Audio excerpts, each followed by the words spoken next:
Good morning, students. In our today's video, we're going to discuss about the process of reading, stages of reading, methods of developing reading skill, and types of reading. In our previous video, we already discussed about what is the meaning of reading skill, its aim and objectives, its need and importance. In our today's video, we will going to discuss about the process. First of all, we are going to discuss the process of reading skill. Means reading skill की जो प्रक्रिया है वो क्या है, reading skill जो है वो कैसे डेवलप की जा सकती है या कैसे काम करती है। रीडिंग स्किल को अगर डेवलप करना हो तो हमें किस प्रक्रिया को हमने फॉलो करना है। फर्स्ट है रिकॉग्निशन फेज। रिकॉग्निशन फेज में क्या होता है कि एक स्टूडेंट को रिकॉग्नाइज पहचान अवस्था, एक स्टूडेंट्स को सबसे पहले अल्फाबेट्स की पहचान करवाई जाती है, फिर उसको वर्ड्स की पहचान करवाई जाती है, फिर उसको साउंड्स की पहचान करवाई जाती है कि किस अल्फाबेट के लिए कौन सा साउंड है या किस शब्द के लिए क्या प्रोनाउंसिएशन है, क्या उच्चारण है। इस चीज की सबसे पहली अवस्था में उसको पहचान करवाई जाती है। मींस एक टीचर जब स्टूडेंट को रीडिंग स्किल डेवलप करता है स्टूडेंट की, तो सबसे पहले उसको रिकॉग्नाइज करवाता है। अगर हिंदी सिखानी है तो हिंदी के वर्णमाला, हिंदी के अल्फाबेट्स रिकॉग्नाइज करवाता है, सिंबल्स जो है वो उनकी पहचान करवाता है। इंग्लिश है तो इंग्लिश की ABCD जैसे जो हमारी वर्णमाला है उसको सिखाता है। मींस फर्स्ट स्टेज में हम स्टूडेंट्स को रिकॉग्नाइज करवाते हैं, चाहे वो अल्फाबेट्स हो, चाहे वो वर्ड्स हो, चाहे वो साउंड हो उन वर्ड्स के, चाहे वो मीनिंग्स हो उन वर्ड्स के। तो रिकॉग्निशन स्टेज में हम स्टूडेंट्स को पहचान करवाते हैं। नेक्स्ट है इंटरप्रिटेशन स्टेज। अब इस स्टेज में इसको बोलते हैं अर्थापन अवस्था। इंटरप्रिटेशन फेज मींस अर्थापन अवस्था। इस फेज में आकर के स्टूडेंट क्या करता है या टीचर क्या करता है, फर्स्ट स्टेज में उसने जिन अल्फाबेट्स, वर्ड्स की या सेंटेंसेस की उसको पहचान करवाई है, साउंड्स की पहचान करवाई है, उस स्टेज में बच्चा जो है वो पहचान कर लेता है, रीड करना और बोलना, उन शब्दों को पढ़ना सीख लेता है। इस स्टेज में वो उनका अर्थ ग्रहण कर लेता है, अर्थ ग्रहण करना उनका सीख लेता है कि जो भी चीज उसने पढ़ा है, जो भी लिखित सामग्री, प्रिंटेड मटेरियल या रिटन मटेरियल उसने पढ़ा है, वर्ड्स पढ़े हैं, उनका क्या अर्थ है, उनका अर्थ ग्रहण कर लेता है। वो मींस उसकी अंडरस्टैंडिंग एबिलिटी जो है वो इस फेज में हम डेवलप करते हैं। उसको वोकैबुलरी वगैरह प्रोवाइड करते हैं या पढ़ना सिखाते हैं, तो उस पढ़ी गई मटेरियल का क्या मीनिंग है, उसका क्या अर्थ है, इस फेज में इस चीज पे फोकस किया जाता है। तो सेकंड फेज में प्रोसेस की हम उसको अर्थ ग्रहण करना सिखाते हैं। नेक्स्ट है स्ट्रक्चरल फेज, संरचनात्मक अवस्था। इस अवस्था में हम क्या करते हैं कि जब स्टूडेंट्स की रीडिंग जो है वो हैबिट डेवलप हो जाती है, रीडिंग स्किल उसको पढ़ना आ जाता है। मींस पहली स्टेज में पहचान करने के बाद, दूसरी स्टेज में अर्थ ग्रहण करने के बाद जब उसको ठीक से पढ़ना आ जाता है, उसको अर्थ ग्रहण करना आ जाता है, तो लास्ट स्टेज में क्या करता है स्टूडेंट, जो स्ट्रक्चर है, सेंटेंसेस का जो स्ट्रक्चर है, जो उसमें ग्रामेटिकल रूल्स, ग्रामर के जो रूल्स, व्याकरण के जो रूल फॉलो हुए हैं, उनको वो देखना, उनको वो स्टडी करना शुरू कर देता है। मींस जो स्ट्रक्चर्स हैं किसी भी लैंग्वेज का, जो लिपिबद्ध रूप है या व्याकरण के जो नियम है, उनको भी वो समझना शुरू कर देता है। किसी सेंटेंस में अगर मान लो प्रेजेंट टेंस का यूज हुआ है तो क्यों हुआ है, क्या कौन सी वर्ब लगी है प्रेजेंट टेंस के लिए, पास्ट टेंस के लिए कौन से लगता है लगता है या था लगता है, वर्ड मींस क्या लगता है, तो वो स्ट्रक्चर्स को समझना शुरू कर देता है, ग्रामेटिकल रूल्स को समझना शुरू कर देता है। तो इस प्रोसेस के थ्रू हम स्टूडेंट्स की रीडिंग स्किल डेवलप करते हैं। पहले उसको पहचान करवाते हैं, फिर उसको अक्षरों की या शब्दों की या वाक्यों की, फिर उसको बोलना भी, उसमें ध्वनियों की पहचान करवाते हैं, फिर दूसरी स्टेज में उसको अर्थ ग्रहण करना सिखाते हैं, और थर्ड स्टेज में वो जो सेंटेंसेस के स्ट्रक्चर हैं, जो ग्रामर के रूल हैं, उनको भी वो सीखना स्टार्ट कर देता है, उनको भी फॉलो करना वो शुरू कर देता है। ये थी प्रोसेस। अब देख लेते हैं कि इसकी क्या क्या स्टेजेस हैं रीडिंग की। इसके कुछ स्टेजेस भी हैं, इसके कुछ चरण भी हैं रीडिंग स्किल के। फर्स्ट है प्रिपरेटरी और pre reading stage. Preparatory stage में क्या करता है, एक स्टूडेंट जो है वो पढ़ना स्टार्ट करता है। जैसे हमने रिकॉग्निशन फेज में बात करी कि जो शब्द हैं, जो अक्षर हैं, उनकी पहचान करता है, जो सिंबल है उनकी पहचान करता है। प्रिपरेटरी स्टेज में भी यही आता है कि स्टूडेंट्स जो है वो शब्दों की पहचान करता है, शब्दों को बोलना सीखता है। प्रिपरेटरी स्टेज में टीचर उसको प्रिपेयर करता है पढ़ने के लिए, उसको शब्दों को, उसको सिंबल्स की पहचान करवाता है, उनके साउंड के बारे में, उनकी ध्वनि के बारे में कि किस अक्षर को की क्या ध्वनि है, किस शब्द को कैसे बोलना है, किस शब्द का क्या अर्थ है। इस तरीके के उसको उसमें वो क्या करवाता है, प्रिपरेटरी स्टेज में उसको प्रिपेयर करता है इस चीज के लिए। नेक्स्ट जो स्टेज है वो है प्रोडक्टिव स्टेज। प्रोडक्टिव स्टेज में क्या है, जो स्टूडेंट है वो पढ़ना शुरू कर देता है इसमें, और जो पढ़ने में जो क्वालिटीज हैं जिनको फॉलो करना चाहिए, जैसे कि स्ट्रेस है जिसको हिंदी में बलाघात बोलते हैं, इंटोनेशन है आवाज का उतार चढ़ाव, ये प्रोनाउंसिएशन है उच्चारण, प्रोडक्टिव स्टेज में आकर के स्टूडेंट इन सब जो क्वालिटीज हैं इनको फॉलो करना शुरू कर देता है। मींस जब वो प्रोड्यूस करेगा, जब वो रीडिंग करने लगेगा, रीड करने लगेगा जब वो, तो वो स्ट्रेस को भी फॉलो करेगा, वो इंटोनेशन को भी फॉलो करेगा, वो रिदम को भी फॉलो करेगा, वो जंक्चर को भी फॉलो करेगा, वो प्रोनाउंसिएशन को भी शुद्ध रूप में मींस वर्ड्स को प्रोनाउंस करना सीखेगा सेकंड स्टेज में। नेक्स्ट है विविड इमेजिनेशन रियलाइजेशन। इसमें क्या होता है, विविड इमेजिनेशन रियलाइजेशन में, विविड मींस ज्वलंत, कल्पना शक्ति, अनुभूति। इसका मीनिंग क्या है थर्ड स्टेज का, ज्वलंत कल्पना शक्ति, अनुभूति या ज्वलंत विचार अनुभूति। इस स्टेज पे आकर के स्टूडेंट जो है वो नॉलेज लेने के लिए या फिर आनंद के लिए पढ़ना शुरू कर देगा। मींस जो सेल्फ स्टडी की हैबिट है उसकी वो डेवलप हो जाएगी, उसको पढ़ी हुई चीजें समझ में आने लग जाएंगी, और फिर वो किसी बर्डन की वजह से नहीं पढ़ेगा, बल्कि अपने आप से अपनी जिज्ञासा को शांत करने के लिए, अपने ज्ञान में वृद्धि करने के लिए, अपनी नॉलेज को इंक्रीज करने के लिए और आनंद प्राप्त करने के लिए वो वस्तुओं को, चीजों को, वो लिखित सामग्री को पढ़ना शुरू कर देगा या अपनी बुक्स को पढ़ना शुरू कर देगा। मीन्स वो मोटिवेट होकर के पढ़ना, खुद से ही मोटिवेट होकर के पढ़ना शुरू कर देगा। फिर हमें उसको बार बार बोलना नहीं पड़ेगा कि आप पढ़ो, एग्जाम्स के लिए पढ़ो या कुछ है। मीन्स वो अपने इंटरेस्ट उसके अंदर एक डेवलप हो जाएगा, सेल्फ स्टडी की हैबिट डेवलप हो जाएगी और वो पढ़ना शुरू कर देगा इस स्टेज में आकर के। तो ये थी प्रोसेस और स्टेजेस ऑफ रीडिंग।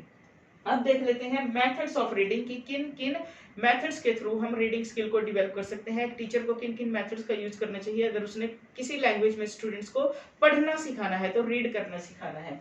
फर्स्ट है अल्फाबेटिक मेथड। अल्फाबेटिक मेथड क्या होते हैं, जो अल्फाबेट्स हैं आपकी ABCD है, जैसे A है, जैसे इस प्रकार इस मेथड में जो यूनिट ऑफ टीचिंग है इस मेथड के अकॉर्डिंग वो अल्फाबेट है, वो अक्षर है। सबसे पहले स्टूडेंट्स को हम अक्षरों का ज्ञान करवाएंगे, पहले वर्णमाला का ज्ञान करवाएंगे, फिर जो एक एक अक्षर को, एक एक अल्फाबेट को, मींस दो दो अल्फाबेट्स को जोड़ करके जो शब्द बनते हैं उनके बारे में बताएंगे। जैसे पहले A सिखा दी उसको, फिर उसको एक एक अक्षर को जोड़कर जो दो अक्षरों वाले शब्द होते हैं वो सिखा दिए। प्लस जैसे क प्लस ल कल हो गया, क प्लस ल प्लस म कलम हो गया, फिर 3 वाले सिखा दिए, फिर 4 वाले सिखा दिए, फिर मात्राओं की ज्ञान दे दी, फिर पूरा पूरा शब्द सिखा दिया उसको हमने।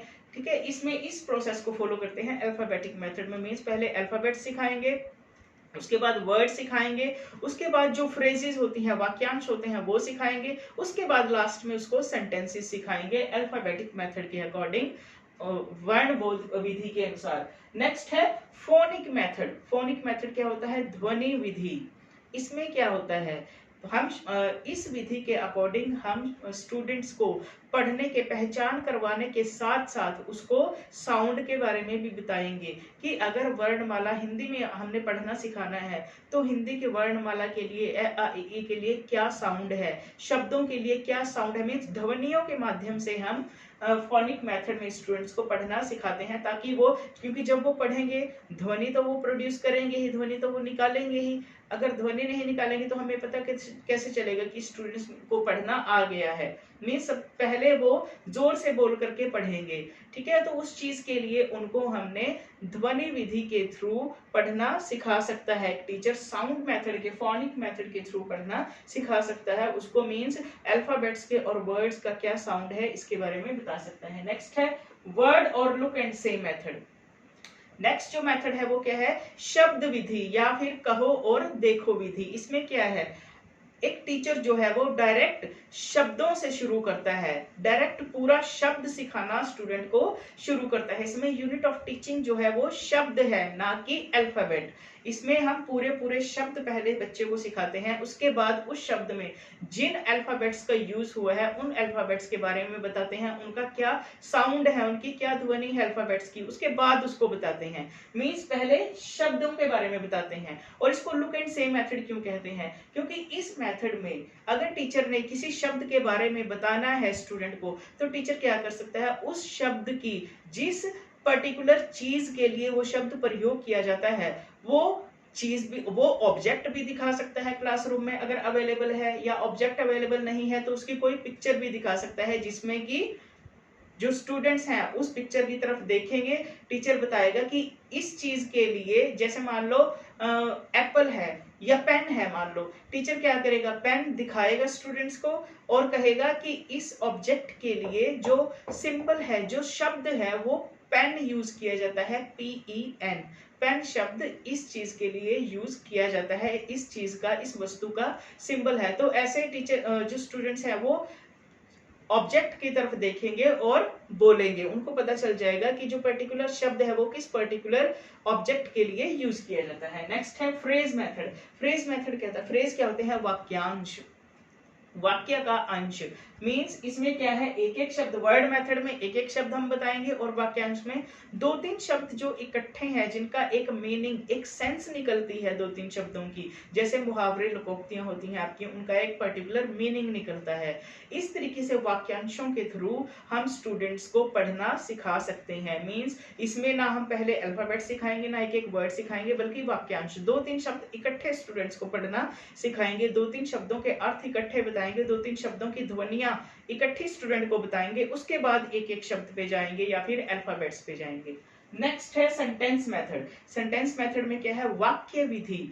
इसमें क्या है, स्टूडेंट्स को जब हम उसको पढ़ना सिखाएंगे तो पूरे पूरे वाक्यों से शुरू करेंगे, ना उसको हम पहले अल्फाबेट के बारे में बताएंगे, ना वर्ड के बारे में बताएंगे, ना फ्रेज के बारे में बताएंगे, बल्कि पूरे पूरे सेंटेंसेस जो हैं उनको पहले पढ़ाएंगे स्टूडेंट को, उसके बाद उसको एक एक शब्द के बारे में या एक एक अक्षर अल्फाबेट के बारे में या फिर वाक्यांश के बारे में बताएंगे। इसमें यूनिट ऑफ टीचिंग जो है सेंटेंस मेथड में, वाक्य विधि में, एक पूरा सेंटेंस, एक पूरा वाक्य होता है। यूनिट ऑफ टीचिंग का मतलब क्या होता है कि हमने स्टार्टिंग कहाँ से करनी है, पूरे वाक्य से करनी है। स्टूडेंट को जब भी हम पढ़ना सिखाएंगे पूरा वाक्य पढ़ना सिखाएंगे, ना कि एक एक शब्द की उसको नॉलेज देंगे, फिर उसको एक एक वाक्यांश की नॉलेज देंगे, फिर उसको वाक्यों की नॉलेज देंगे। नहीं, पहले पूरा वाक्य सिखाएंगे, उसके बाद जो उस वाक्य के छोटे छोटे पार्ट्स हैं, जो छोटे छोटे शब्द हैं, एक एक शब्द के बारे में उसको बताएंगे। नेक्स्ट है स्टोरी मेथड। अब स्टोरी मेथड में क्या है, स्टोरी मेथड में ना हम अल्फाबेट मेथड को फॉलो करते हैं, ना फोनिक मेथड को फॉलो करते हैं, ना फ्रेज मेथड को, ना ही सेंटेंस मेथड को, बल्कि इसमें क्या है, स्टूडेंट को पूरी स्टोरी, जो 5-6 सेंटेंसेस की, 5-6 वाक्यों की एक स्टोरी है, उससे शुरू करेंगे पढ़ना सिखाना। पूरी स्टोरी पहले पढ़ के उसको पहले टीचर उसको दिखाएगा, फिर स्टूडेंट से इमिटेट करवाएगा, स्टूडेंट को बोलेगा पढ़ने के लिए, या फिर टीचर क्या है 5-6 वाक्यों की कोई भी एक छोटी सी स्टोरी, इंटरेस्टिंग सी स्टोरी ब्लैक बोर्ड पे लिख देगा, पहले खुद उसको पढ़ के सुनाएगा, लाउडली पढ़ के सुनाएगा, उसके बाद टीचर को स्टूडेंट्स को कहेगा कि अब आप इसको पढ़ के सुनाइए। इस तरीके से स्टोरी मेथड के थ्रू भी हम स्टूडेंट्स को पढ़ना सिखा सकते हैं। स्टोरी मेथड में क्योंकि बहुत सारे सेंटेंसेस होंगे, तो इसमें जो यूनिट ऑफ टीचिंग होती है वो होती है एक स्टोरी, एक कहानी। उसके बाद हम स्टूडेंट को एक एक वाक्य का अर्थ बताएंगे, फिर एक एक शब्द का अर्थ बताएंगे, फिर एक एक अल्फाबेट के बारे में बताएंगे इसमें स्टोरी मेथड में। तो ये थे methods of teaching, methods of developing reading skill. अब हम देख लेते हैं कि रीडिंग के कुछ टाइप्स भी होते हैं, पठन के कुछ प्रकार हैं। पठन के वो कौन कौन से प्रकार हैं, मेनली रीडिंग के, पठन के 4 टाइप्स होते हैं, 4 प्रकार होते हैं।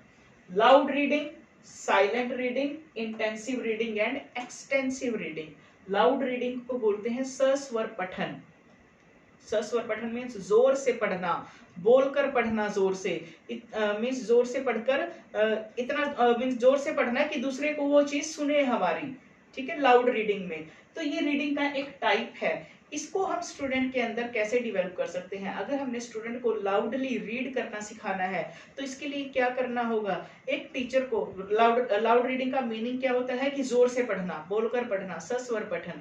इसमें क्या है, पहले टीचर मॉडल रीडिंग करके दिखाएगा, आदर्श पठन करके दिखाएगा। अगर मान लो टीचर ने कोई लेसन पढ़ना सिखाना है या कुछ भी पढ़ना सिखाना है स्टूडेंट को, तो पहले वो खुद जोर से उस चीज को क्लासरूम में पढ़ेगा, उसके बाद स्टूडेंट से इमिटेट करवाएगा, स्टूडेंट से अनुकरण करवाएगा, स्टूडेंट को कहेगा कि अब आप इस चीज को जोर से पढ़ करके सुनाइए। उसके बाद टीचर उस पढ़ी गई सामग्री में से कॉम्प्रिहेंशन क्वेश्चंस पूछेगा, ताकि उसको पता चले कि जो भी लिखित सामग्री या जो भी पैराग्राफ या जो भी स्टोरी स्टूडेंट से जोर से बोलकर पढ़ी है उसके अर्थ को ग्रहण किया है या नहीं, उनको समझ में आई है या नहीं। मीन्स कॉम्प्रिहेंशन क्वेश्चंस जो है वो लास्ट में पूछेगा। तो इस तरीके से हम स्टूडेंट्स को लाउडली रीड करना सिखा सकते हैं, जोर से पढ़ना सिखा सकते हैं। नेक्स्ट है साइलेंट रीडिंग। साइलेंट रीडिंग क्या होता है? मौन पठन, चुपचाप पढ़ना। जैसे कुछ स्टूडेंट्स होते हैं जो मन मन में पढ़ते हैं, अपने चुपचाप पढ़ते हैं, मीन्स कोई भी आवाज वो प्रोड्यूस नहीं करते, अपने लिप्स को भी वो मूव नहीं करते, मन मन में पढ़ते हैं, साइलेंटली रीड करते हैं। साइलेंट रीडिंग में भी हम स्टूडेंट्स की साइलेंट रीडिंग कैसे डेवलप कर सकते हैं? पहले तो हम स्टूडेंट को साइलेंट रीडिंग के बारे में एक टीचर बताएगा कि साइलेंट रीडिंग क्या होती है, कि इसमें आपने बिल्कुल चुपचाप पढ़ना होता है, मन मन में पढ़ना होता है, अपने लिप्स को भी आपने नहीं हिलाना होता, बल्कि आपने अपने मन में ही पढ़ना है उस चीज को। उसके बाद क्या है, स्टूडेंट की प्रैक्टिस करवाएंगे। हम स्टूडेंट को कहेंगे कि साइलेंटली अब आप कोई एक पैराग्राफ दे दिया कि इसको रीड करके देखिए, कि इसको रीड करिए। टीचर चेक करेगा, क्लासरूम में जो है वो राउंड लगाएगा कि कोई स्टूडेंट बोल के तो नहीं पढ़ रहा या कोई अपने लिप्स को तो नहीं मूव कर रहा। फिर उसके बाद जब स्टूडेंट साइलेंटली रीड करना सीख जाएंगे, उस पैराग्राफ को पढ़ लेंगे, टीचर जो है वो कॉम्प्रिहेंशन क्वेश्चंस पूछेगा, ताकि उसको पता चले कि स्टूडेंट ने उस चीज को साइलेंटली रीड किया है और उनको वो चीज समझ में आ गई है। इस तरीके से हम साइलेंट रीडिंग, मौन पठन स्टूडेंट के अंदर विकसित कर सकते हैं। नेक्स्ट है इंटेंसिव रीडिंग। इंटेंसिव रीडिंग क्या होती है? गहन पठन, किसी चीज को बहुत गहराई से पढ़ना, किसी चीज के, किसी पैराग्राफ के, किसी लेसन के, किसी स्टोरी के एक एक वर्ड पे ध्यान देना। इसमें क्या है, टीचर क्या करेगा, पहले उस सामग्री को खुद पढ़ करके सुनाएगा, लाउडली रीड करते हैं हम इंटेंसिव रीडिंग में, लाउडली रीड कर सकते हैं, लाउडली रीड करके दिखाएगा। उसके बाद टीचर स्टूडेंट्स को बोलेगा कि अब आप इसको लाउडली रीड करिए, मीन्स जोर से बोलकर पढ़िए। फिर क्या करेगा टीचर, उसमें उस जो पर्टिकुलर स्टोरी है या पैराग्राफ है जो आपने उसको जोर से पढ़ने के लिए दिखाया है, उससे जोर से पढ़वाया है आपने, उसमें एक एक शब्द को एक्सप्लेन करेगा, एक एक शब्द का क्या अर्थ है, उसमें व्याकरण के जो जो भी रूल फॉलो हुए हैं उस पैराग्राफ में, उन सब के बारे में डिटेल में बताएगा। इसमें मीन्स क्या है, जो रीडर है वो एक एक चीज पे फोकस करता है, एक एक वर्ड पे फोकस करता है, एक ग्रामेटिकल रूल पे फोकस करता है, कौन सा ग्रामर का रूल फॉलो हुआ है, कौन कौन सी वर्ब्स आई हैं, संज्ञाएं कौन कौन सी आई हैं, क्रियाएं कौन कौन सी आई हैं, सर्वनाम कौन कौन से आए हैं, इसमें उपसर्ग या प्रत्यय कहाँ कहाँ पर आए हैं, इसमें कौन से टेंस में था, कौन से काल में था ये जो हमने पैराग्राफ पढ़ा है, इन सब चीजों पे इसमें फोकस किया जाता है। और इसका क्या अर्थ था, क्या मीनिंग था एक एक शब्द का, उस पर्टिकुलर पैराग्राफ का क्या मीनिंग था, क्या उसका कंक्लूजन था, एक एक चीज पे मीन्स फोकस किया जाता है इंटेंसिव रीडिंग में। नेक्स्ट है एक्सटेंसिव रीडिंग, इसको बोलते हैं व्यापक पठन। व्यापक पठन में क्या है, इसमें साइलेंटली रीड कर सकते हैं, जो रीडर है वो साइलेंटली इसमें रीड कर सकता है। साइलेंट रीडिंग के बारे में हम स्टूडेंट्स को पहले ही बता देंगे, तो स्टूडेंट क्या है साइलेंटली रीड करेंगे। इसमें हम क्या करते हैं व्यापक पठन में, कि किसी भी चीज का, किसी पैराग्राफ का या किसी लेसन का को जब हम जल्दी जल्दी में पढ़ लेते हैं, उसका एक ओवरऑल व्यू लेने के लिए, एक आइडिया लेने के लिए कि इस पर्टिकुलर पैराग्राफ में, आर्टिकल में या स्टोरी में जो टीचर है, जो राइटर है सॉरी, वो क्या कहना चाहता है, उसका मुख्य विचार प्राप्त करने के लिए जब हम चीजों को पढ़ते हैं, एक पैराग्राफ को पढ़ते हैं, उसमें हम एक एक वर्ड पे नहीं फोकस करते, उसमें हम क्या ग्रामेटिकल रूल फॉलो हुए हैं उन पे नहीं फोकस करते, उनमें कहाँ पे संज्ञा, सर्वनाम या उपसर्ग, प्रत्यय या विशेषण आया है, इस चीज पे नहीं फोकस करते, बल्कि एक जो मेन आइडिया उस पर्टिकुलर पैराग्राफ में है, एक जो मुख्य बात है, एक जो मेन इंफॉर्मेशन है, सिर्फ उसको ग्रहण करने के लिए हम उसको एक्सटेंसिवली उस पैराग्राफ को रीड कर लेते हैं। तो ये होता है एक्सटेंसिव रीडिंग, व्यापक पठन, जिसमें कि हम गहराई से नहीं पढ़ते, सिर्फ एक ओवरऑल व्यू लेने के लिए चीजों को पढ़ते हैं। तो आज हमने किया है process of reading, stages of reading, methods of reading and types of reading. अपने नेक्स्ट वीडियो में हम अब इसका आगे का पार्ट कवर करेंगे। आई होप आपको ये कंटेंट समझ आया होगा। Thank you so much.